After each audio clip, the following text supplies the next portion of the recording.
Hi అండి, శ్రీనివాసం నుంచి నేను పార్థని. సువర్ణరేఖ మామిడి పళ్ళతో పులుసు, దీన్నే ఆమ్టోక్ అని కూడా అంటారు. ఇది ఒరిస్సా బెంగాలీ వాళ్ళు చాలా బాగా చేసుకునే ఈ ఆమ్టోక్ని ఎలా చేస్తారు అన్నది చూద్దాం.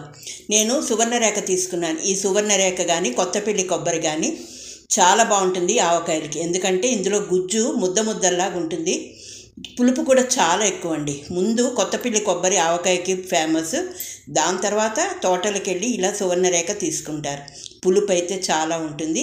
పుల్ల పుల్లగా తీతీగా ఉండే ఈ ఆమ్టోకు అంటే మామిడి పండ్లతో పులుసు ఎలా చేస్తాము అన్నది ఈ వీడియోలో నేను మీకు పూర్తిగా చెప్తాను. దీనికి తొక్కకి ఈ బాగా ఉంటుంది కాబట్టి దాన్ని చెంచాతో తీసుకొని మొత్తం పండంతా కూడా రసం తీసి పక్కన పెట్టుకోవాలి.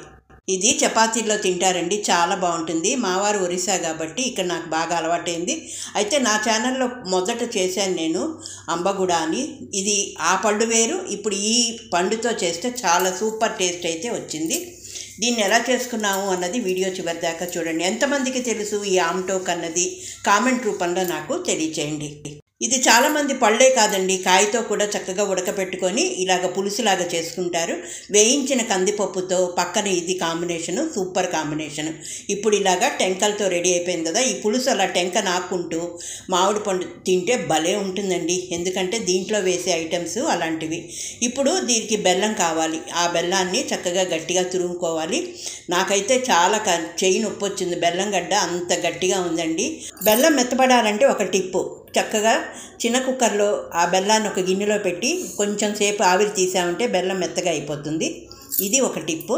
ఇది రెడీ చేసుకున్నాను బెల్లాన్ని. ఇప్పుడు మనకి మామిడి పండు రసము, చింతపండు రసము, తర్వాత బెల్లము, ఎండుమిర్చి, కరివేపాకు, పోపు దినుసులు మనకి కావాలి.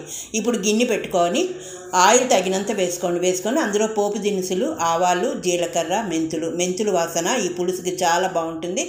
ఇది చిటపటలాడిన తర్వాత అలాగే ఎండుమిర్చి, కరివేపాకు, తర్వాత ఇంగువ వేసుకొని మనం మామిడి పండు జ్యూస్ తీసుకున్నాం కదా, ఈ జ్యూస్ని అందులో పోసుకొని చక్కగా పైనుంచి కింద నుంచి కలుపుకోవాలి. మామిడి పండు జ్యూస్ కలిపిన తర్వాత తగినంత ఉప్పు, పసుపు వేసుకొని తురిమి పెట్టుకున్న బెల్లాన్ని కూడా వేసుకోవాలి. ఈ మామిడి పండు టోక్ అయితే భలే ఉంటుంది. మాకు మా అమ్మమ్మగారు చిన్నప్పుడు మేము బరంపురం అని ఒరిస్సా వెళ్ళినప్పుడు బుట్టలతో ఈ పళ్ళు కొని ఇలా చేసేవారన్నమాట. అవి మర్చిపోలేవండి. ఆ చిన్ననాటి గుర్తులు చాలా బాగుంటాయి. ఇదే పులుసు మా వారికి అలవాటయ్యి మామిడి పండు ఎప్పుడు వచ్చినా సరే ఇది చెయ్యకపోతే మా అబ్బాయి మా వారు ఊరుకోరు. అయితే మా చిన్నపిల్లలు, మా ఇద్దరు పిల్లలు మనవలు మాత్రం కొంచెం తినడానికి ఇష్టపడరు, కానీ మా అందరికీ చాలా ఇష్టం.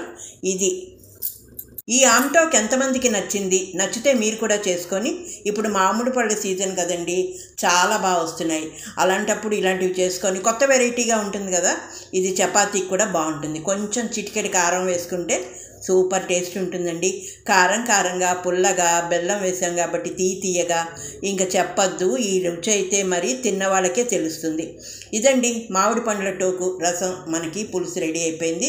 ఒకసారి టేస్ట్ చూసుకోండి, ఉప్పు ఎలాగా సరిపోయిందా, బెల్లం సరిపోయిందా లేదా అన్నది చూసుకుంటే రెడీ ఫర్ మనం తినడానికి ఈ టోక్ అయితే రెడీ అయిపోయింది. అన్నం వేయించుకొని పప్పు చేసుకొని ఈ పులుసు మధ్యలో వేసుకొని చక్కగా గొయ్యిలా చేసుకొని నంచుకు తింటుంటే భలేగా ఉంటుంది.